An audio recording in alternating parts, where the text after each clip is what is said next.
Hi guys, it's Michelle, and today's video is going to be yet another childhood ruining conspiracy theories video for you guys. I love filming these videos. I think they're so funny. I just feel like what's better than like taking your childhood and just ruining it. If you guys really love these videos, and remember to drop a comment below if there's any TV shows or movies or childhood books maybe even that you want me to talk about and find conspiracy theories on, because trust me, they're out there. Without further ado, let's get into the childhood ruining conspiracy theories. All right, a big movie that we talk about a lot when it comes to childhood ruining theories is of course Coraline. So Coraline is just a very creepy movie all in all, and I feel like that's why there's so many theories, but also the producers and like writers of Coraline have specifically said multiple times that everything in Coraline is there for a reason. Like there's a specific intention behind everything. It's obviously claymation, so honestly I feel like we should start looking at other claymation, movies, because each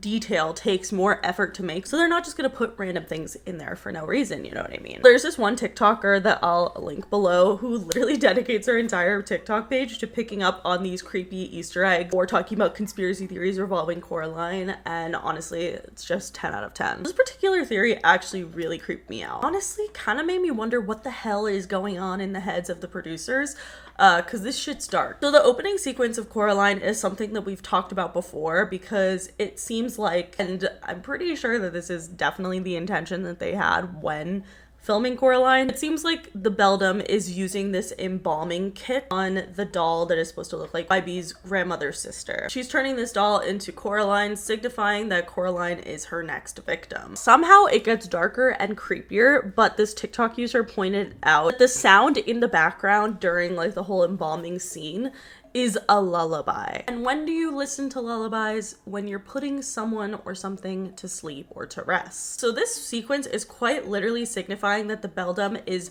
putting her victims to rest and preparing for the next child that she is going to kill, which is just so dark. What's even creepier is the lullaby in the background has a low voice up until the mouth of the child is cut open. Then it starts having like a choir of children, which is just freaky that the choir of children are actually representative of the multiple children that the beldam has killed. Obviously we meet the ghost children and there's only 3 of them, but it's actually speculated that the beldam has had several more victims. And if we look in the tunnel, we see the tunnel turn from like a bright purple fun vibe into just basically a shrine to all of the victims that the beldam had, like different toys and just evidence that there were a lot of children that went to the other world and probably never escaped. So these children formed a choir and they sing with the beldam for the lullaby of putting the other children to bed. I actually hate it. It is so dark and creepy. I can't, but let me know your thoughts, especially if you're a Coraline lover.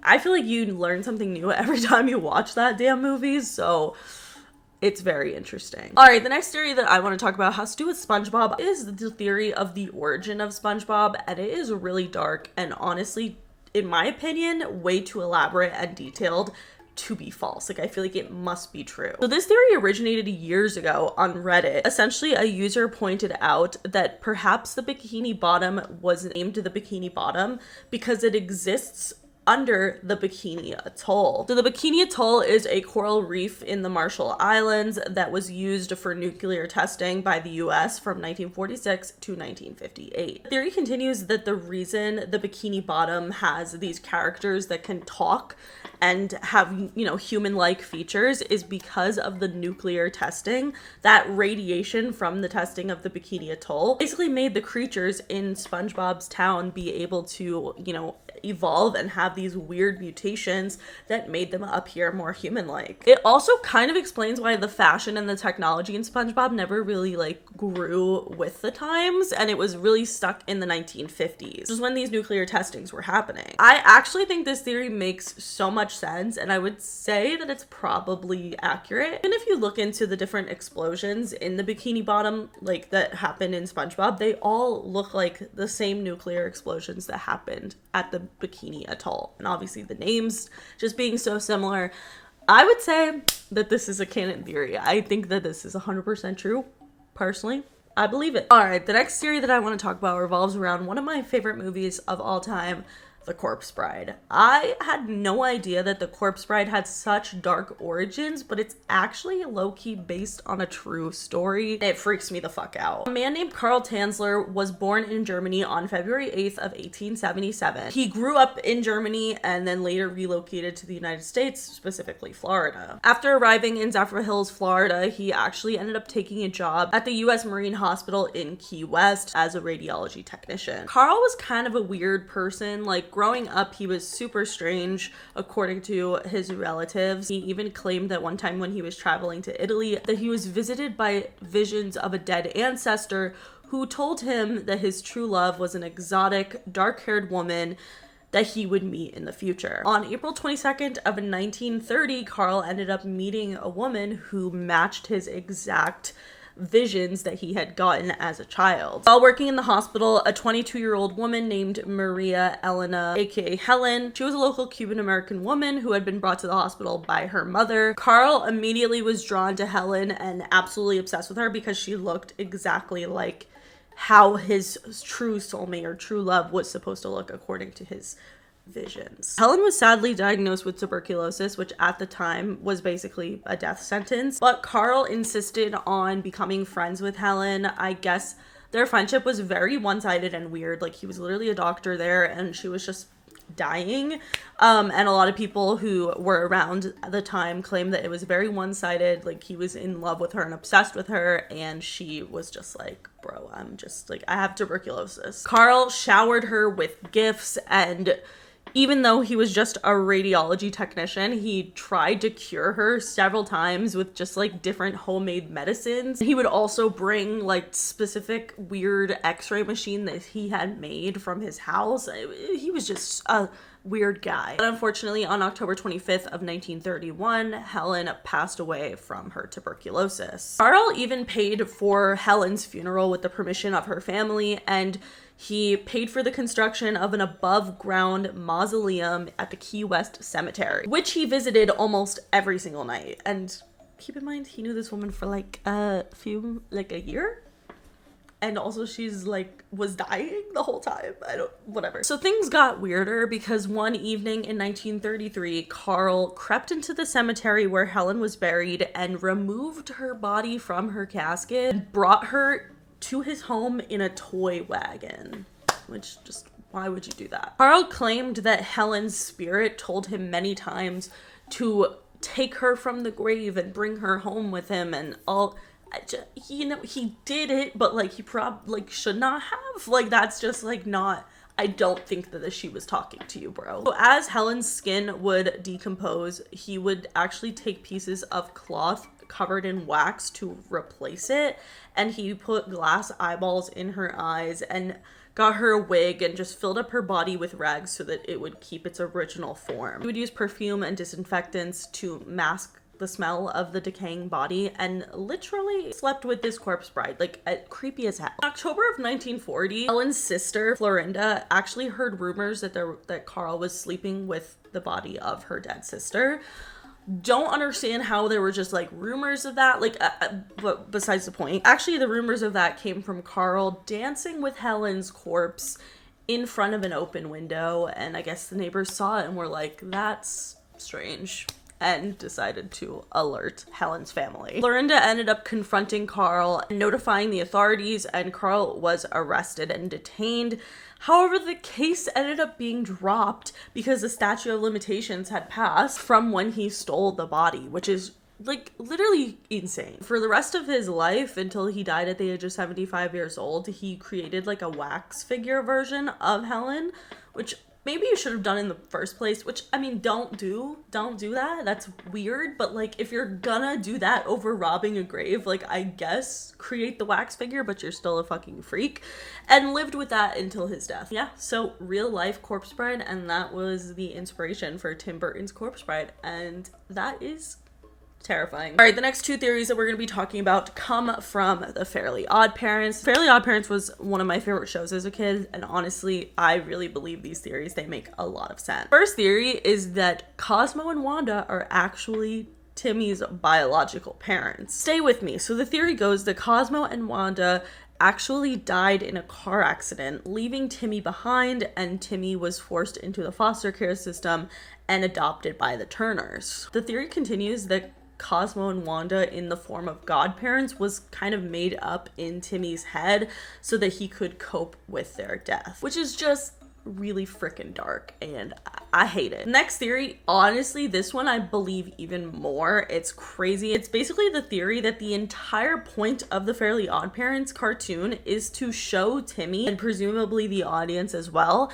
that he actually doesn't need godparents to be happy. I never realized this as a kid, so honestly, if they were trying to make kids realize something, it didn't work because I wanted fairy godparents. So maybe it just went over my head, though. That could be true. If you go back and watch, Timmy Turner continuously learns the same lesson every single episode, where all of his wishes go wrong, and overall the concept is that you can't wish away any of your problems, and he has to be the one to end up fixing the issues in the first place that he wouldn't have had if he had just tried to solve his problems like with his brain instead of with fairly godparents, you know? So according to this theory, the entire point of Timmy having godparents isn't to give Timmy whatever he wants because he's had a shit childhood, but it's actually to show him that Timmy doesn't need the godparents in the first place.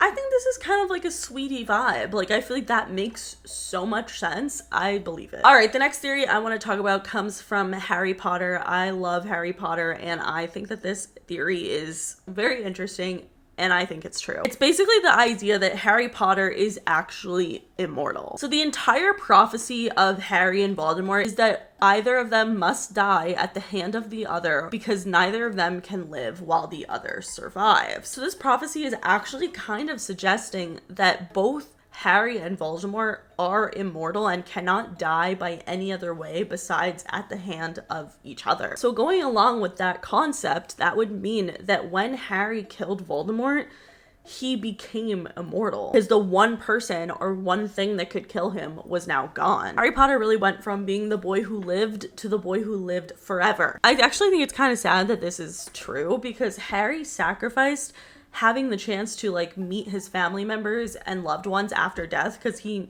at that point, I mean, magic is real in this universe. He pretty much knows that you get to reunite with your loved ones after death. When he was like dead for a second, he was like chilling with Dumbledore. It's a thing. And this is a concept that has been really important to Harry over the entirety of the series. Like, he has continuously wanted to interact with his parents and like get to know them even though they were gone. And so it's kind of sad that he, by killing Voldemort, gave up his only chance of ever meeting his family and basically granting himself a life of immortality while he just has to watch his loved ones die. That's kind of dark. All right, the next theory I want to talk about is the theory that Dora the Explorer is actually blind. It kind of makes sense low-key. So basically the theory is that Boots is Dora's guide animal, like not a dog's, it's a monkey, so guide monkey, and Boots helps her navigate the world because she cannot see. This also makes sense because Dora always asks the viewer, do you see Swiper? Where is the mountain? Which way do we go? What color is this? I feel like that's always something that Dora's asking, and I understand that it's for the engagement to get the kids to like, you know, notice things, but it's kind of interesting when you look at it like that because also her map is a goddamn talking map. Like, her map is basically Siri. It's perfect for somebody who wouldn't be able to see. I kind of believe it. And like, I don't know. I feel like this is a very interesting theory and it kind of checks out. All right, the next theory I want to talk about is from Arthur. Probably one of my top 5 favorite cartoons as a kid. This theory is literally freaking nuts. And when I saw it, I was like, I hate that I believe it because it is so gross and weird, but like it has to be true. There's a theory that Buster's dad is actually a human, and not only a human, but a furry. So essentially the proof behind this is all of the animals in the Arthur universe look like animals, except for Buster's father, who clearly looks like a human wearing bunny ears. And what is that about? What is that about? If he's not a furry, then what is that? Oh my god, it's so real. And Buster's mom is straight up a bunny. Buster's a bunny. That would just technically mean Buster was half bunny, half human. And Buster's dad is a freaking creep. And he likes animals. and is a furry. It's giving the bitch from the B movie. Like, I don't like that. I don't like it. All right, the next theory I want to talk about has to do with Disney as a whole, specifically Disneyland. So Disney is low-key dark. I feel like we've talked about several different conspiracy theories surrounding Walt Disney himself, Disney theme parks, and Disney movies and TV shows. Honestly, there is just so much. I could do an entire video on it. If you guys want that, let me know. This specific theory has to do with Disneyland and the specific ride Pirates of the Caribbean. Probably my favorite ride at Disneyland, maybe besides the Haunted Mansion.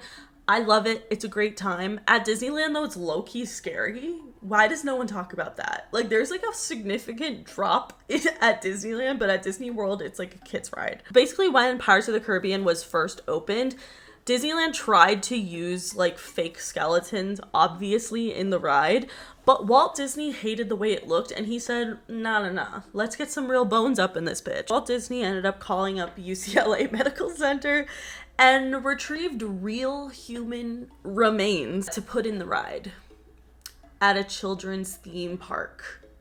What do you mean by that? Disneyland apparently claims that there's no longer any human remains on the ride, but first of all, how would we know that? And second of all, a lot of people think that the human remains that were once there haunt the park still to this day. And honestly, that just creeps me out and I hate it. All right, the last theory that we're going to be talking about has to do with the Magic School Bus. I never really fucked with this show because Miss Frizzle freaked me out, and clearly I was right. Miss Frizzle is weird as hell, and honestly, there is a dark theory about her that is definitely going to freak you out. The theory is honestly more true than a theory, but basically it talks about how Miss Frizzle literally manipulates children into being obedient and quite literally scared of her. For example, Arnold in an episode asks to skip a field trip because he had a weird feeling and didn't want to go.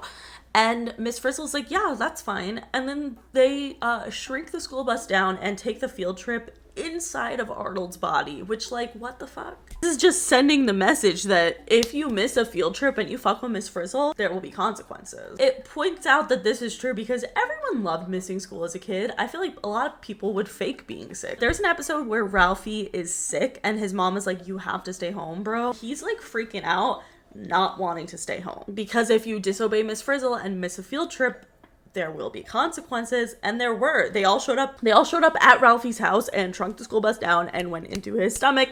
Once again, what the fuck is that? That is so weird. Literally, if you miss a field trip, you will become the field trip. I hate it here. It's so scary. And also, to be fair, the field trips that they actually did go on were also not safe. Like, very, very dangerous and something that children should not be on. I don't know why the hell anyone trusted Miss Frizzle. I do not like her and I don't trust her. But that is it for today's video. If you guys liked it, please give it a big thumbs up. Let me know in the comments below what you guys think of these conspiracy theories.